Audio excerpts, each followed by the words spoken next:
Alrighty, so first of all, I am not speaking with a relatively loud voice because it is 51 minutes past midnight here in Florida, and even though this is my second day here in Florida, I am still trying to adjust my body into East Coast time. It's not easy to do so, even though there's a 3 hour difference, because even though it's like 52 minutes past midnight right now, I'm still not really feeling that tired, because really in the West Coast right now, as I look at my laptop here, that is still set in Pacific Standard Time. It's actually only 9:52 right now in the West Coast. But with that being said, we're going to do the review of part number 1. I originally was going to do the matinee game review, but I just never got to it. So instead, I'm doing the review for part number 1 after all of these match week games have been finished. And again, I try my best in terms of watching as many games as possible, even when I'm traveling. I did listen to some of the games. I did listen to the triple header today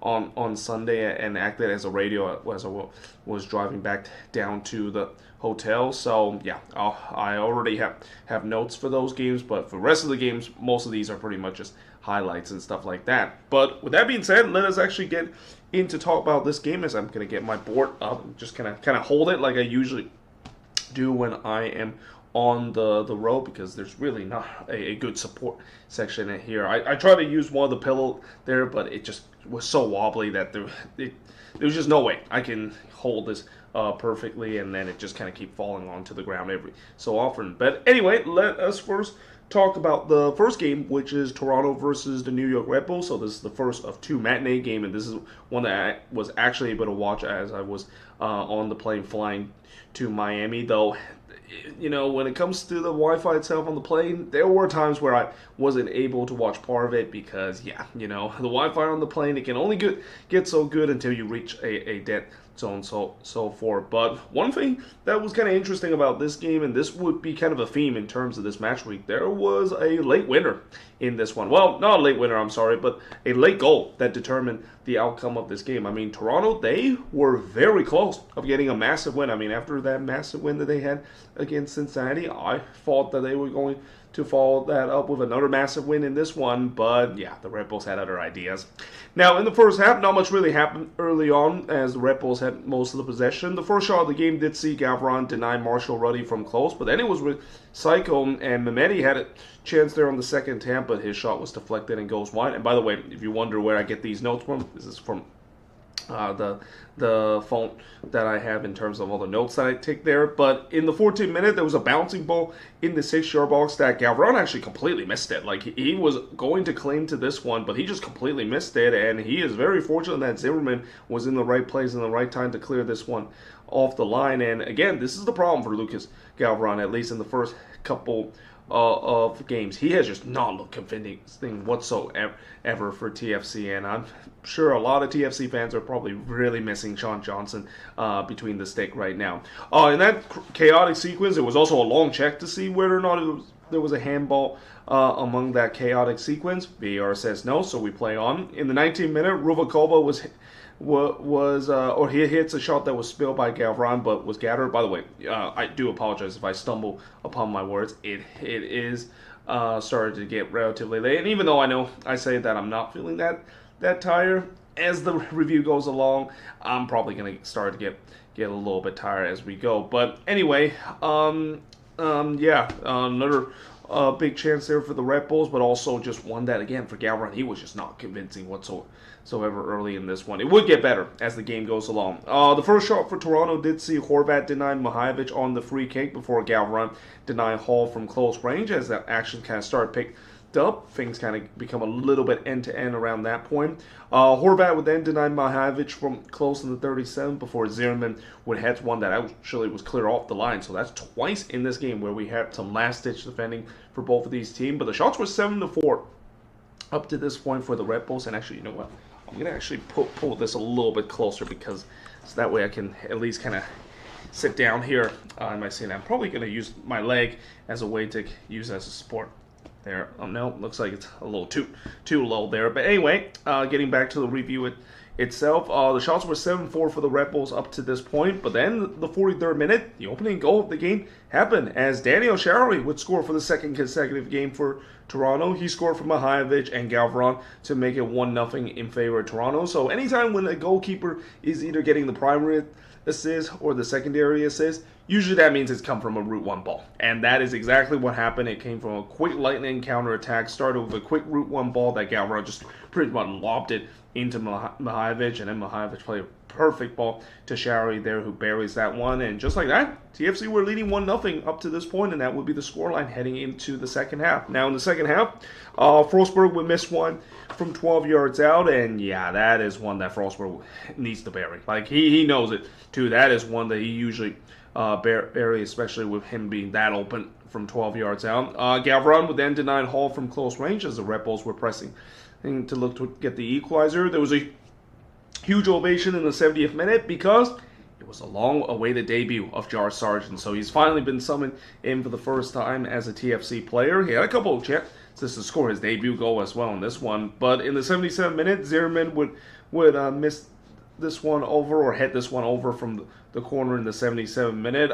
Then they go to VAR to see whether or not if there was a penalty that was given to Toronto after they thought that maybe Larea was brought down there in the box, which VAR says no. So we play on in this game. Mihajlovic would put one into the stands on the free kick before Galvron would deny Rosborough in the 84th minute. And I thought this game was starting to be up for grabs because, both of these teams, they were pushing for this next crucial goal. TFC was pushing for this next crucial goal to kill this game. The Red Bulls were pushing for this next crucial goal to tie it.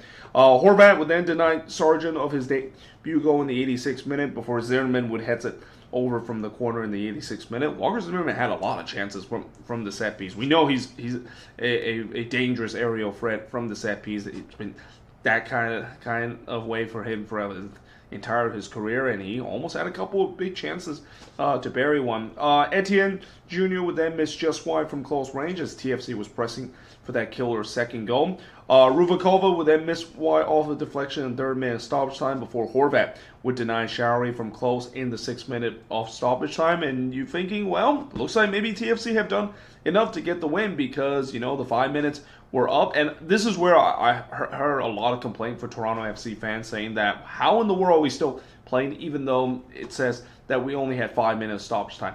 Remember, when the announcers say that there's a stoppage time, right? There's a reason why the announcer always say there's a minimum of 5 minutes. It doesn't mean it is exactly 5 minutes. It's the minimum that we play. The referee can always add on if there's maybe some stoppage that happened during stoppage time as well. And the old saying, you always need to play until the whistle sound. Even if you think that the stoppage time it was a little bit excessive, you still need to play to the whistle. And yeah, TFC didn't get that memo because in the 7th minute of stoppage time, literally the last kick of the game, Choupo-Moting would score to tie the game up at 1 apiece. An absolute heartbreaker for Toronto, who looked like they got this one in the bag. And again, they just completely switched off, didn't clear the ball away in their own box, and just pay the ultimate prize. As in the end, the Red Bulls, they salvage a 1-1 draw in this one. Shots in this one, 18 shots for the 13 that Toronto has, 6 shots on goal for the 7 that the Red Bulls had, 4 shots off target for the 1 that the Red Bulls had, 9 shots off block for the 3 that TFC had, and possession-wise, 64% possession compared to 36% possession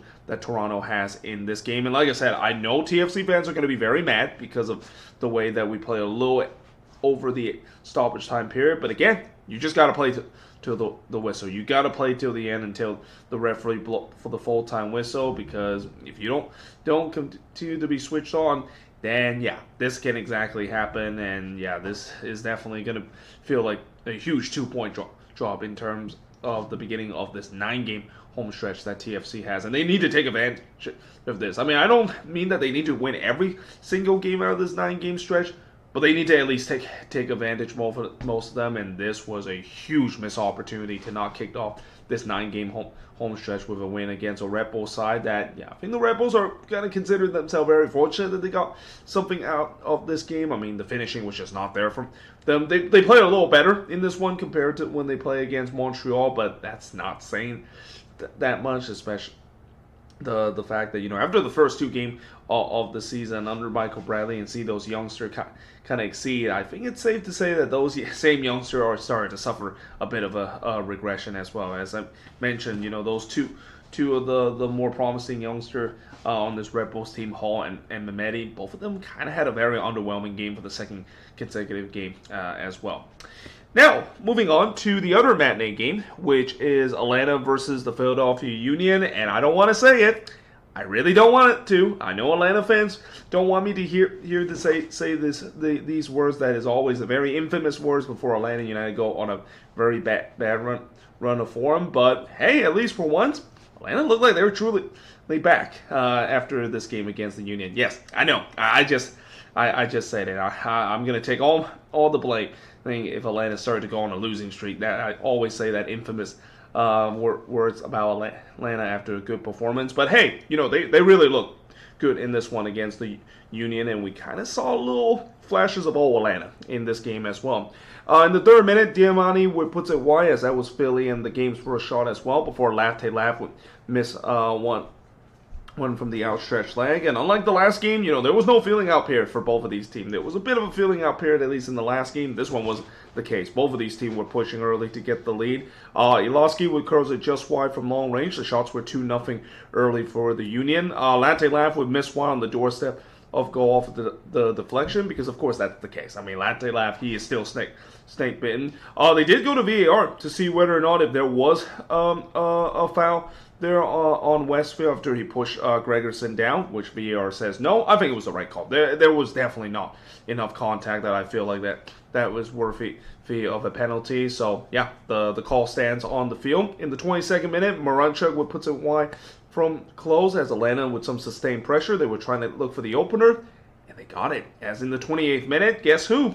It's Emmanuel Latte Laf. Yes, he's no longer snake-bitten. The curse is finally over. He can actually score in front of goal for once, as he scored from Almiron to make it 1-0 in favor of Atlanta. And yeah, I think not only the fact that the Atlanta fans are very happy to see that going in, but they're probably happy for Emmanuel Latte Laf as well. It's been a rough 12 plus months for Emmanuel Latte Laf. He has definitely been labeled as probably one of the biggest busts we have ever seen in the league history, especially the performance that he's been putting for this Atlanta team. But hey, give credit to him finally breaking the curse a bit. And now let's see, maybe is this the beginning of something special for him to go on a couple of games where at least he score a couple more goals, because that was kind of the whole reason why Atlanta United brought him in the first place.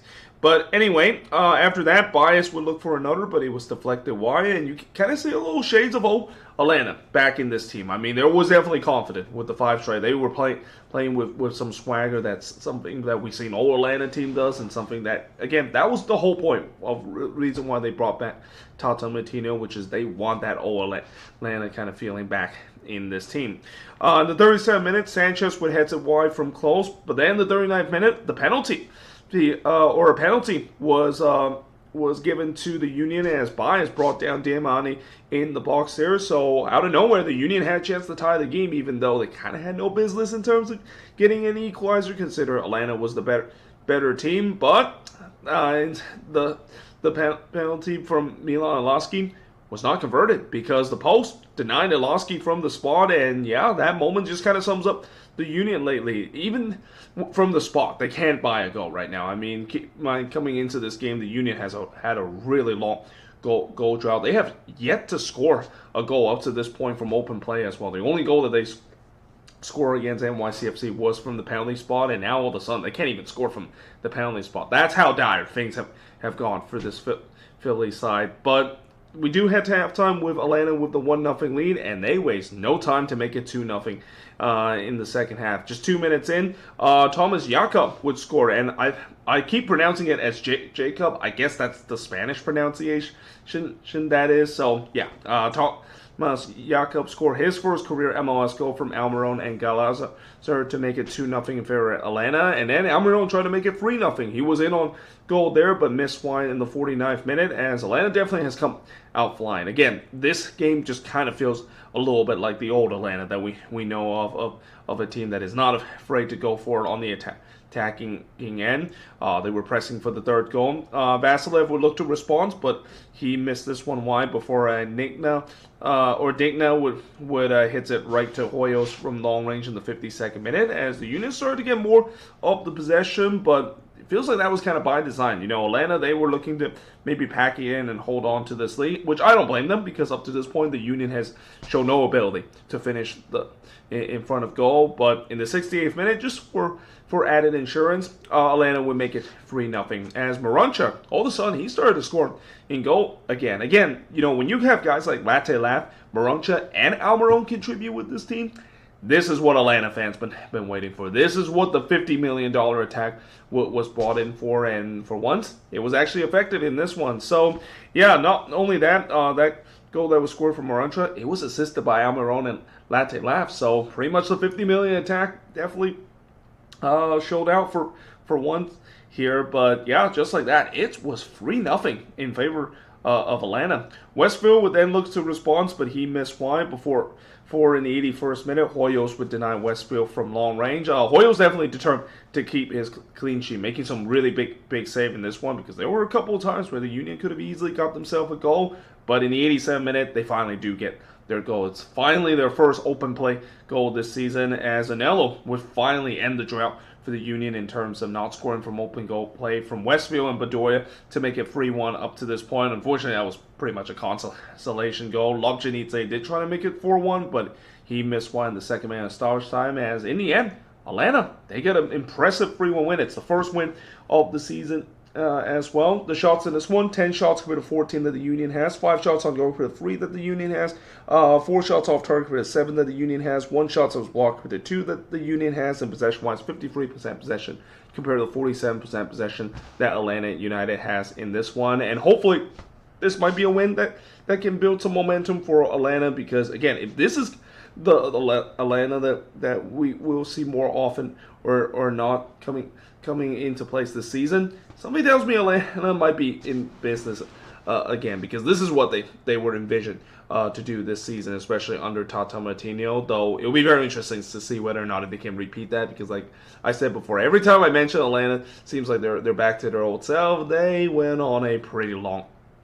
losing streak, but yeah, well, that of course is the case for the Union. I think there's got to be a lot of alarm bell ringing right now. And I'm not going to say that Bradley Cartnell, his job is in danger just yet, even though I know it feels like he's once again suffering a second-year syndrome or a sophomore slump, just like he did with St. Louis after doing so well in the first season. The second season was absolutely awful. It feels like it's kind of the same thing again for the Union side. Though, again, part of that isn't really kind of his fault. We kind of knew that this team wasn't gonna do as well, and it's gonna probably regress badly because, again, when you sell so many of your players like they did this offseason and keep going for a transitional period, eventually regression is gonna hit. And while last season it was kind of surprised that it didn't hit it that bad. I mean, they only won the Supporter Shield last season. You just kind of had a sense eventually it's gonna hit, and it has really hit this team hard with the struggle that they have to deal with in the beginning of the season. Now have lost their first 4 games to begin the season as well. And I don't even remember the last time a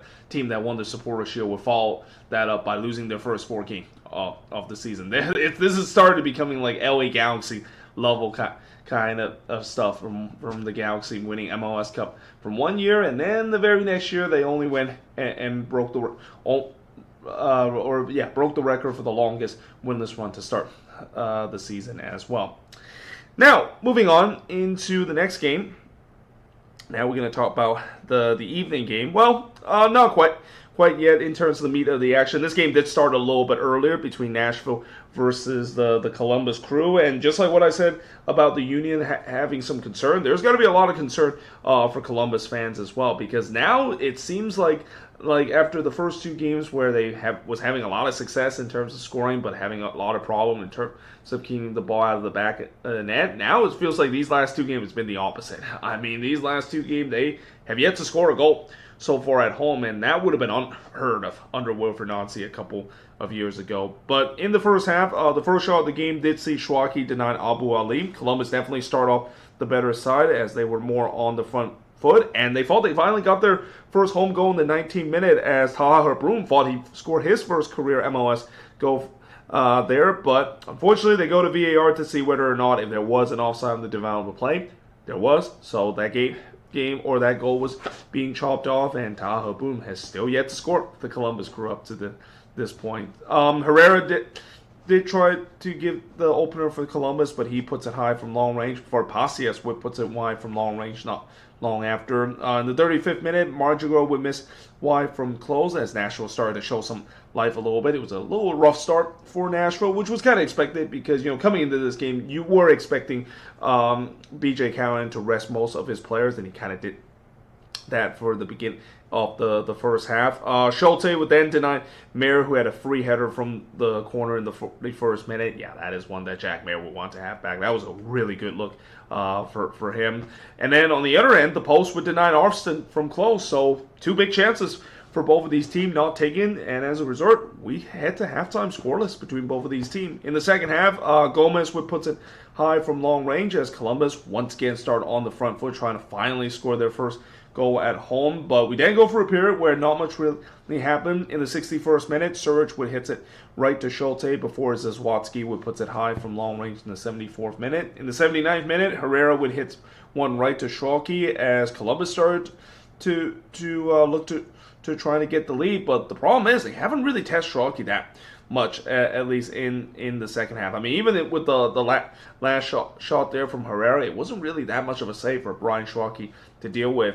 Arfston would then puts it high from long range in the 81st minute, and just as we thought that we were going to head to a 0-0 resort, it was going to be the second consecutive home game for Columbus, then it ends in a 0-0 resort. In the 4th minute of stoppage time, literally right at the end of this game, as it's been kind of the theme in terms of this match week, late goals change game, and it happened in this one as well. As in the 4th minute of stoppage time, Hani Mukhtar would score from Espinoza and Nahar to make it 1-0 in favor of Nashville. Espinoza basically went beast mode. They were completely cooked that Columbus defense, and yeah, just like that, it was 1-0 in favor of Nashville. Not only the fact that was the winning goal of this game, but that also was a milestone in terms of the league itself. That was the 25,000 or 25,000th goal that is being scored in MLS history. So definitely a huge milestone in terms of the league seeing that. I don't know if Hani Mukhtar realized that was such a milestone going for the league itself. But what that goal does do is give Nashville a massive 3 points in this one. Kind of a little bit, maybe a little smash and grab in this one because there wasn't really a lot of threatening chances in this one. This game definitely had 0-0 written all over it, but Nashville steal it late in this one. The shots in this one, both teams had 8 shots in this game. 2 shots on goal compared to 4 that Nashville has. 3 shots off target compared to 4 that Columbus had. 1 shot that is blocked for both of these teams, and possession-wise, 55% possession compared to 45% possession that Nashville has. And I know it is still early in the season, and I know a lot of Columbus fans are very frustrated with Henrik Rydstrom in terms of the way how this season began, and maybe even some that might even question whether or not if Rydstrom was actually the right man to succeed Wilfried Nancy. The bottom line is that when you have a new head coach in, and I know there's always that talk in terms of the new head coach bump. Well, sometimes it might not be the case. Sometimes when a head coach trying to change things up a little bit, which for me, Rydstrom hasn't really changed that much with this team. It's just the fact that he hasn't really done well when it comes to getting the best out of the player, and that's kind of what Wilfried Nancy has done. And this is kind of the reason why Wilfried Nancy is so highly regarded in this league, because he can make some average player and turns them into a superstar and get the best out of the player. Something that you just don't see a lot. A manager in this league can almost replicate the same thing that Nancy can do with this Columbus team. Now, moving on in terms of the next game and the last game on this board, before I have to switch the board. And that, of course, is Orlando and Montreal. And while there was no new head coach boost for the Columbus Crew, there was definitely some new head coach boost, or at least in this case, a new interim head coach boost for Orlando, who got a much-needed win in this one against Montreal. Early on, Carmona would hit it right to Otoro just 30 seconds in. So Wiki Carmona trying to continue the form that he had in the last game that won him the Player of the Week, but didn't happen in this moment of scoring a goal. Just 30 seconds in. Pasalic would then had a shot that was deflected deflected, as that was the first shot for Orlando, and then he puts it wide from close not long after, as Orlando was definitely on the front foot, and you feel like they had that renewed energy that you usually see when you have a new interim head coach, and it feels like there's a lot of players that play much better, not just because of the fact that they want to impress their new boss, but it just kind of feels like now that they don't have to worry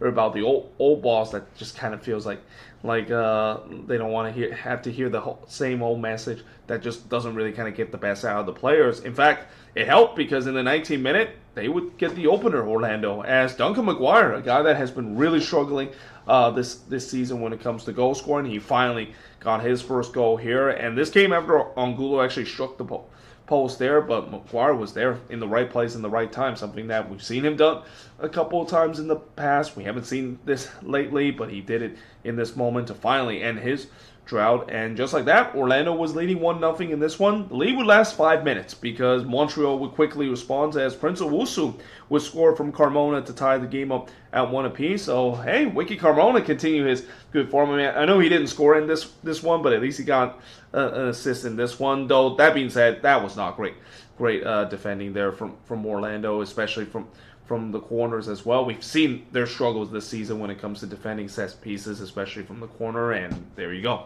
But the good news for Orlando, they would quickly respond because just 7 minutes later, they got the lead back as Martin Ojeda, another guy that's had a pretty rough start to the season after he kind of had almost an MVP type of season if it wasn't for Dreyer and Messi taking up the next level. But he scored here from Angulo and Pasalic to give Orlando the lead back. McGuire did look to get another, but he missed high in the 37th minute before Brekalo would put it over from the header as Orlando had some momentum again. They were pressing to try to get the third goal. Otario would then deny McGuire from close in the first minute stoppage time, but we do head to halftime with Orlando taking the 2-1 lead. In the second half, Sungchuk would put it high from long range just 47 seconds in. I thought Montreal definitely started the better side. Whatever Marco Dondell said to this team definitely kind of worked out pretty well because they put some pressure on this Orlando side to get themselves the equalizer. Sungchuk would then had a shot that was deflected and goes wide before Hidalgo would put it way wide from long range. Ojeda was in a goal there, but Thomas Gillier says no. He denied him there in the 61st minute before Dorsey would hit it right to Gillier as Orlando started to wake up in the second half. Looked like they were threatening again, especially on the transition as well. They were very dangerous on the transition, trying to get this crucial third goal. Though on the other end, Otario would deny Jaime from long range before on the other end, Spicer was in on goal here, but he was absolutely robbed by Gillier on a 1v1 opportunity. And I'll tell you what, as bad as Montreal is this season, at least their goalkeeper has been pretty good. I mean, Thomas Gillier, he's been very underrated. If he wasn't on a team that just basically has no defense in front of him, I would have said that he would consider to be a top 5 goalkeeper in this league. I mean, he's been very good, especially with his shot-stopping ability, and he's at it again, trying to keep Montreal in this game. Jaime had a shot that was spilled by Otario, but was able to gather. It wouldn't have mattered because the flag did went up, so wouldn't have counted if that one went in. Otario would then deny Escobar from long range as Orlando was just holding on for dear life. Montreal was pressing hard to try to get the equalizer, and Jaime was in on goal here in the 4th minute stoppage time, but he just took way too long here. Like, he should have pulled the trigger sooner instead of just maybe faking the move and hope he gets a better shot. We've seen this before where players maybe overplaying a little bit. I think Jaime clearly overplayed this one, and by the time he had a chance to get the shot away, it was already blocked because Orlando City was able to get themselves back in a good defensive posture. And just like that, Orlando City, they hold on to get the 2-1 win in this one. It was a little bit shaky at the end, but honestly, with how things have gone for Orlando City, I think Orlando City fans would take any win they could get it after such a disastrous first week game of the season, and they do exactly that. Shots in this one, 16 shots compared to 20 that Montreal has, so there was a lot of shots in this game. 6 shots on goal compared to 5 that Montreal has. Both teams had 3 shots off target. 4 shots that was blocked compared to 9 that Montreal has. And possession-wise, 61% possession compared to 39% possession that Orlando City has in this one. And I don't think Montreal played badly in this one. They definitely look threatening in this game, at least on the attacking end. But unfortunately, you can't say the same thing about their defense. Yeah, their defense was pretty bad throughout this game. But that being said, I am now going to switch board and look at the last 4 games to finish up the review of part number 1 of match week number 4. All right, so now we're going to move on to NYCFC versus the Colorado Rapids. And remember a couple of weeks when we said NYCFC was having problem when it comes to goal scoring and there was a lot of concern of that? Yeah, I think that concern is no more because in these last two games, it seems like they finally found their goal scoring touch. Now, in the first half, Fernandez Markel with the game's first shot, but he hits it right to Hansen. Not much really happened, at least early in this one. The shots were only 1-0, 20 minutes. And Yappy would then hits it wide to Freeze, as that was Colorado's first shot, before in the 22nd minute, NYCFC takes the lead. It's Fernandez Markel. He's been really the big reason why NYCFC has been scoring like the way that they had in the last two games. So, yeah, he scored here to make it 1-0. He originally actually got his shot saved by Hansen, but he got his own rebound there and puts it in, and just like that, NYCFC takes the early lead. We then go for a period where not much really happened, despite the fact that NYCFC continued to dominate possession. Navarro would then hits it right to Freeze in the 44th minute, but then the 45th minute, Fernandez Markel scores again, and this time it was a free kick delivery where I don't think he meant to score this one. I think he was just kind of swinging this one in, and it's just kind of one of those dangerous free kick attempt where if you're a defender or a goalkeeper, you're basically in no man's land. The ball's delivered in this specific spot where if you touch it, it could potentially be an own goal, but if you don't touch it, then somebody is going to tap it into the back of the net, and yeah, basically went completely untouched and it went in, and just like that, NYCFC has the 2-0 lead. Martins did look to make it 3-0, but he missed wide from the corner. But then the 4th minute stoppage time, Colorado does get one back as Darren Yappy would score for Navarro to make it 2-1 in this game, and that was a huge goal too because up to this point the Rapids, they were definitely not at it in this game. Not the first time we've seen this happen. This was a problem in their first road game against Seattle as well, where they were kind of second best throughout the game. So we go to the second half with the score still 2-1. In the second half, Gray would puts it wide from long range before Aronson would miss high from close, and despite those two chances, that was really kind of it, at least in the first 15 minutes. Not much really happened in the start of the second half as well. Hansen would then deny Wolf from close in the 69th minute before Fernandez Markel hits it right to Hansen. On the other end, Yappy would puts it high from long range before Wolf would hits it right to Hansen in the 74th minute, and you can kind of sense that both of these teams, they were definitely getting some chances to get this next crucial goal, but the question is, who can do so to really determine the outcome of this game? And the answer is NYCFC. They get that killer third goal, and guess who? It's Talis Magno. His score for his first goal in his second stint with NYCFC, and that's got to be an emotional goal for him as well. You know, it's hard to believe that he is actually back with this team again. I've always said that it feels like it's a new signing, even though it really isn't. It's him just kind of coming back from a long spell that he has down in Brazil. But yeah, he scored here from Morales and Trentman to put this game to bed. And yeah, in the end, NYCFC, they continue to look hot in the beginning of the season, something that we usually don't say a lot about this team. Usually this is a team that always kind of get hot in the second half of the season, but yeah, this team this season, they have definitely got off to a great start, and a big part of it is the fact that they're finally starting to score goals again. And who would have thought that maybe Fernandez Markel might be the answer in terms of the replacement that they lost with Alonso Martinez, even though Fernandez Markel is not a like-to-like replacement. But the shots in this one, 12 shots compared to 8 that the Rapids had, 2 shots on goal compared to 8 that NYCFC had. Both teams had 2 shots off target, 2 shots that was blocked for the 3 that the Rapids had, and possession-wise, the Rapids actually had more of the possession, 60% possession compared to 40 that NYCFC had, which is kind of a rarity because I always would have thought that NYCFC would have had more of the possession, especially they're playing at home. But they were pretty dangerous at times in this game on the transition, and yeah, in the end, they remain first place in the Eastern Conference. And like I said, if they can just figure out the goal scoring form with how lights out that defense has been, and especially Matt Freese looked like the Matt Freese that we know, and certainly one that a lot of U.S. men's national team fan will be very happy to see that he's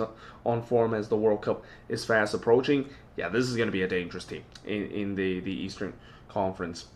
Now, moving on into the next game is the only game that ended in a 0-0 draw, because every single week it feels like there's always going to that one game that ends in a 0-0 draw, and it's the one between Charlotte and Miami. And it's not very often I say an Inter-Miami game ended in a 0-0 draw. In fact, it's been a long time since I've said an Inter-Miami game ended in a scoreless draw. Though you got to also remember, this is a game where Inter-Miami decided to put their backup brigade, which is something that also doesn't happen very often under Javier Mascherano. But Messi didn't play in this one.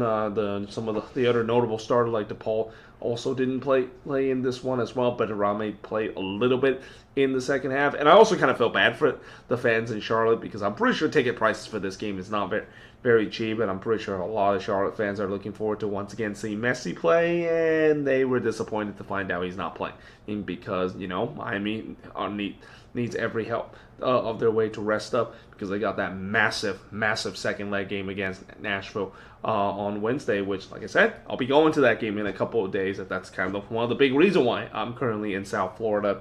But anyway, in the first half, the first shot of the game did see Suarez miss wide from close before the first shot for Charlotte see Rios Novos deny Westwood from close range. Not much chances really to begin this game either, as those were really the only two shots we see the first 20 minutes. Ruiz would then puts it wide from close before Abada was in on goal there, but he missed wide from close range, and yeah, that is one that Leo Abada wants to have back. His ability to finish has just been one of the reasons why Charlotte really want to buy out his contract. He just does not contribute enough going forward, especially with his finishing ability, and this was a prime example of it again. But in the 34th minute, Kalina absolutely robbed for it here and somehow keep this one out, despite the fact that even when he made the original save, it was still goal bound, but somehow in some way he was able to swat that one before it crossed the line. Abada would then hit it right to Rios Novos before Tokamati flashed it wide on the header in the 3rd minute of stoppage time, as Charlotte was pushing late to try to get the opening goal in the midst of an 8 minutes of stoppage time that happened in this one. But we do head to halftime with this game scoreless between both of these teams. In the second half, Zaha would hit it right to Rios Novos before Reguilon had a shot that was deflected wide, and then he would draw it wide from long range not long after, before in the 62nd minute, Rios Novos would deny Zaha from close range. Both of these teams were definitely getting some dangerous chances, but the question is, who can get that opening goal? Well, Zaha tried to do so in the 63rd, but he hits it right to Rios Novos after Miami turned the ball over. And that's been an issue in this game as well. I mean, I know it was kind of the backup brigade, but this has kind of been an issue even when they're not putting the backup brigade, where their defense has been kind of vulnerable at times, especially committing bad turnover, and this was another example of it. Vargas would then miss wide from close range before Bertarame would head it right to Kalina, because Bertarame just had no luck in front of goal so far. Still looking for his first goal as a Miami player. But in the 90th minute, Marciano get sent off in this moment. So yeah, this was kind of not a big surprise because Marciano has always been a very fiery kind of manager. He's not shy away in terms of complaining toward the ref in terms of calls that doesn't go his way, and yeah, he kind of crossed the line a little bit here. In fact, he actually got a yellow first as a warning, but yeah, it's going to take more than a yellow to basically shut Marciano up, and yeah, the referee just kind of had enough, gave him a second yellow card, and while Marciano was giving his marching order, he was actually clapping the fans and hyping up the crowd. Keep in mind, there was a lot of Miami fans in this, or should I say a lot of Messi fans in the crowd in this one, and fair weather fans as well. So that kind of makes sense, the fact that he decided to hype up those crowd and hope that something good will happen, because you usually don't see that happen when a visiting head coach decide to hype up the crowd. That would be kind of insane thing to do, but nevertheless, that was kind of really the last notable thing to talk about in this game, as it ends in a scoreless draw. The shots in this one, 11 shots compared to 9 that Miami has, 3 shots on goal compared to 4 that Charlotte has, 5 shots off target compared to 3 that Miami has.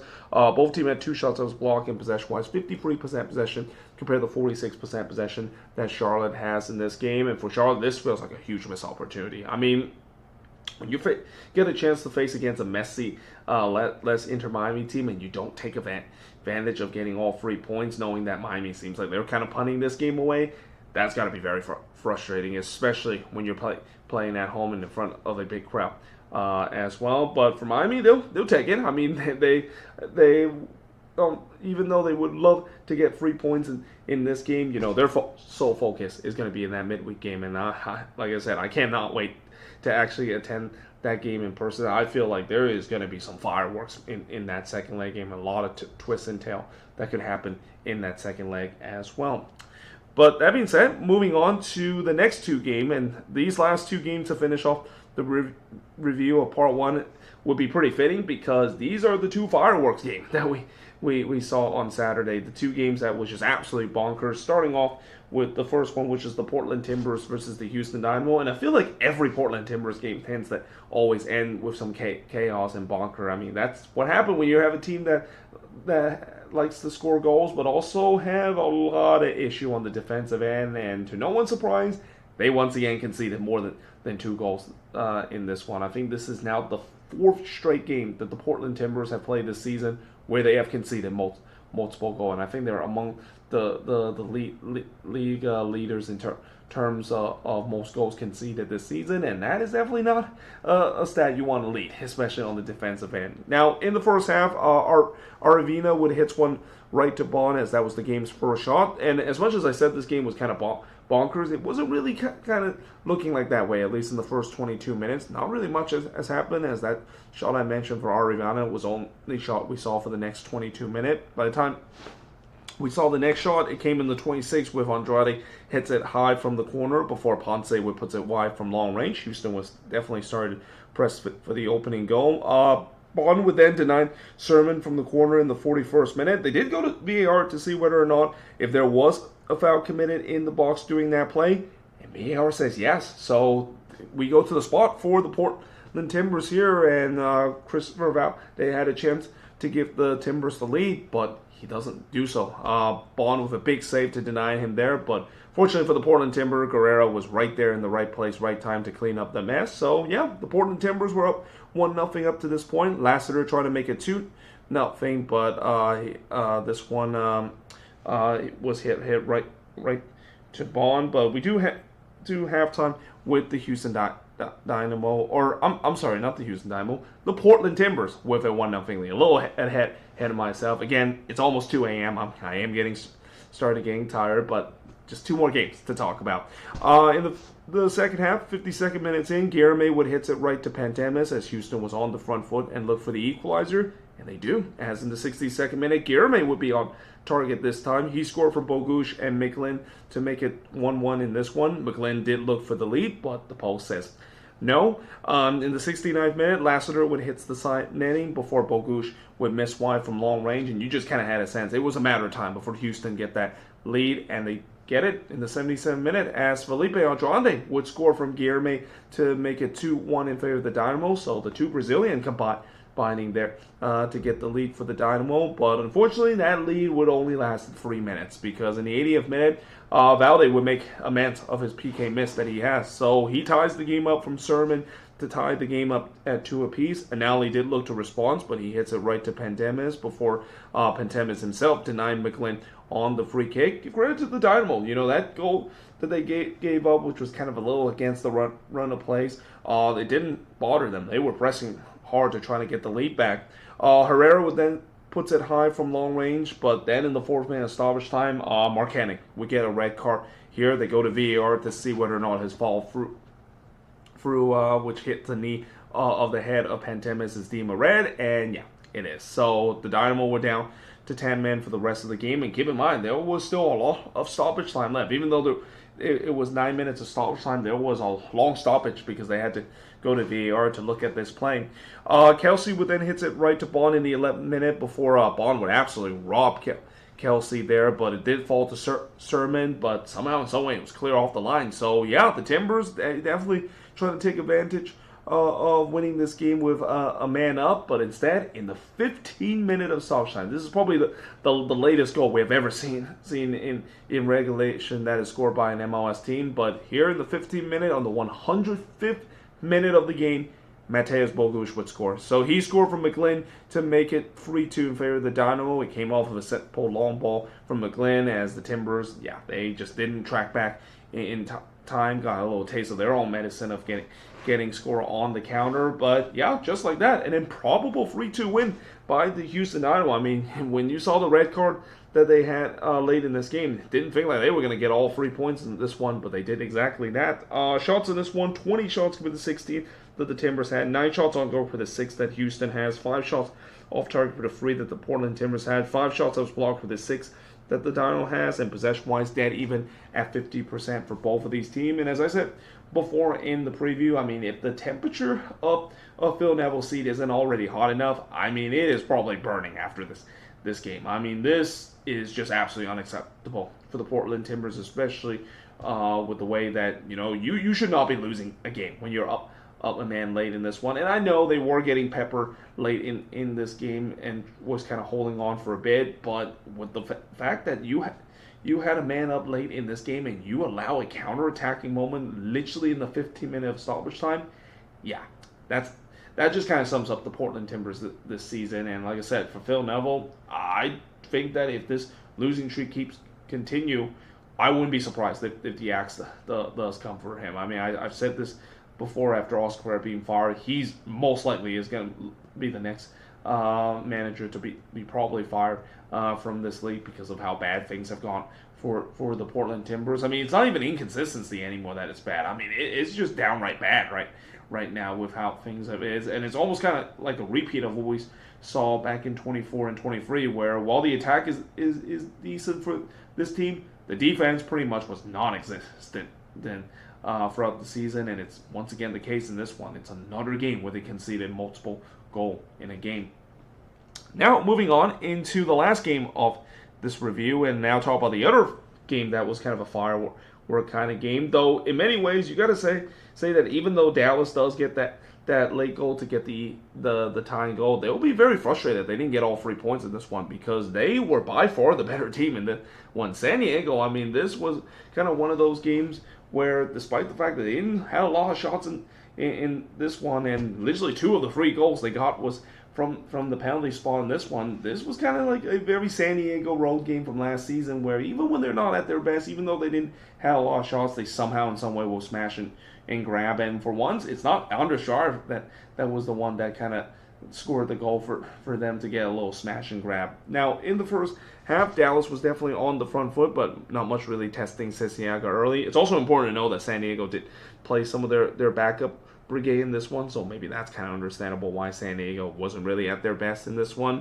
Kaique then hits it right to Sisiaga, but then in the 17th minute, a penalty was given to San Diego as VAR deemed that Moore handballed this one in the box. So here comes Valakari, a chance to bury for San Diego, because obviously no Anders Schaar in this one until the second half, but Valakari buries it. So that gives San Diego a 1-0 lead. Volante did look to answer, but he hits it right to Sisiaga before, in the 30th minute, another penalty was given to San Diego. This time it's Johansson bringing down Soma in the box. So here comes Ingvartsen, a chance to bury this one to make it 2-0, and he does exactly that. So yeah, despite the fact that San Diego has yet to register a shot from open play, that was only the second shot of the game. The first one, of course, was the penalty that Valakari scored.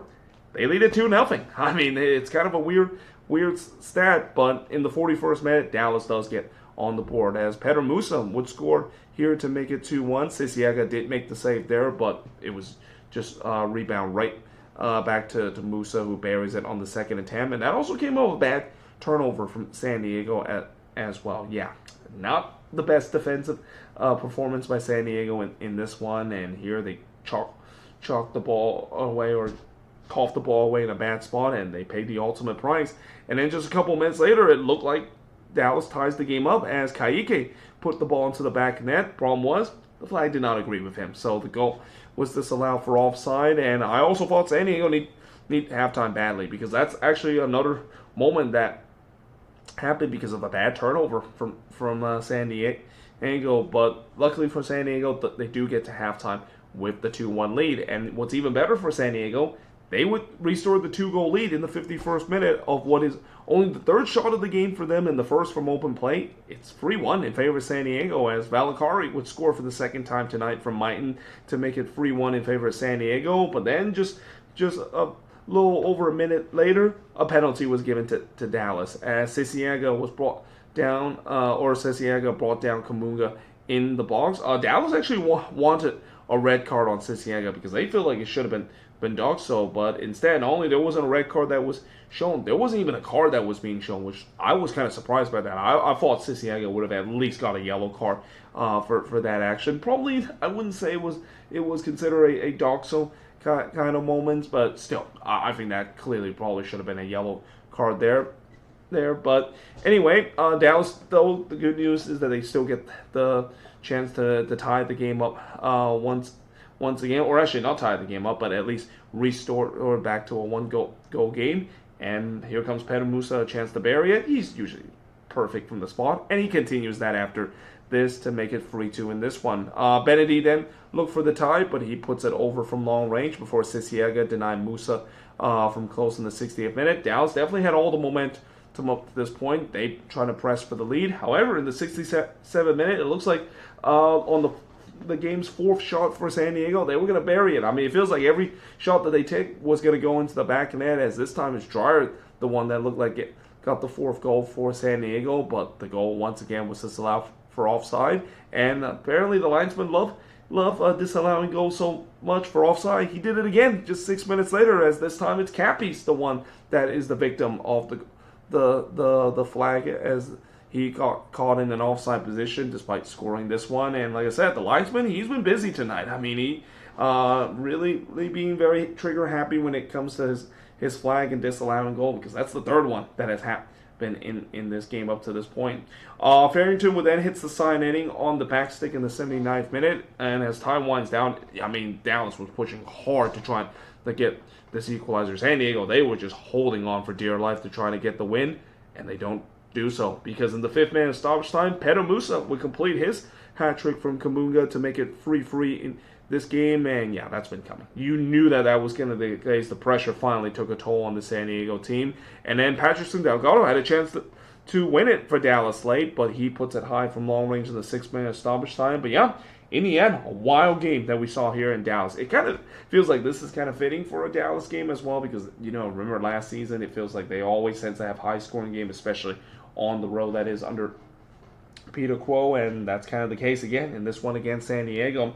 The shots in this one, 13 shots compared to just 5 that San Diego has. 4 shots on goal compared to 8 that Dallas had. No shots off target compared to 3 that Dallas had. 1 shot off block compared to 2 that Dallas had. And possession-wise, San Diego has more of the possession. Not a big surprise. It feels like every single game they always have more of the possession. 61% possession compared to 39% possession that Dallas had in this one. And normally when I say the team that give up the late goal, they'll be the more annoying side in terms of giving up points away. But I think if you're San Diego, I know the late goal kind of cost them 2 points, but consider how they play in this game and how Dallas were by far the better team. I think they'll probably be satisfied that they were able to walk away with a point in this one, especially with the way that they didn't play most of their starter in this one. But for Dallas, they'll definitely be very frustrated. I mean, yes, they did get the late goal, but they were by far the better team in this one. And also their defense, which, you know, for most part of this season, it's been a little bit inconsistent. There's been some good defensive performance, but there's also been some really bad defensive performance, and this was definitely one of the bad defensive performances. I mean, you cannot be giving up 3 goals in just 3 shots straight away, especially giving up goals and committing silly fouls to give away penalties like what Dallas did in the first half in this one. And yeah, because of that, if they didn't do that, they probably would have walked away with all 3 points and hand San Diego their first loss. But instead, San Diego remains, or actually no, San Diego don't remain perfect. I almost said that they remain perfect, but this is actually the first time they dropped points. But they do still remain unbeaten so far to begin the season itself. But there you have it. That is pretty much it for the Brown Liquor special when it comes to the first part of the review of Match Week number 4. Get used to this, because I'm going to do more of this, especially talk about those CONCACAF Championship game that is going to be into the weed hour here in the East Coast. But until then, hope you guys enjoyed this video. If you do, because you like, smash the subscribe button. Again, tomorrow I will be doing the review of part number 2. I'll still need to watch some of the highlights in terms of some of the games I missed. Though I think I've only had like three highlights I need to watch, because I pretty much listened to all of the games as part of the triple header in terms of of the Sunday action. I already have notes in terms of that. So yeah, either way, hope you guys enjoyed this video. If you do, make sure you like, smash the subscribe button. Let me know in the comments below what do you think of these games on the board and the other 4 games I mentioned earlier. But until then, hope you guys enjoyed this video, and I will see you guys next time.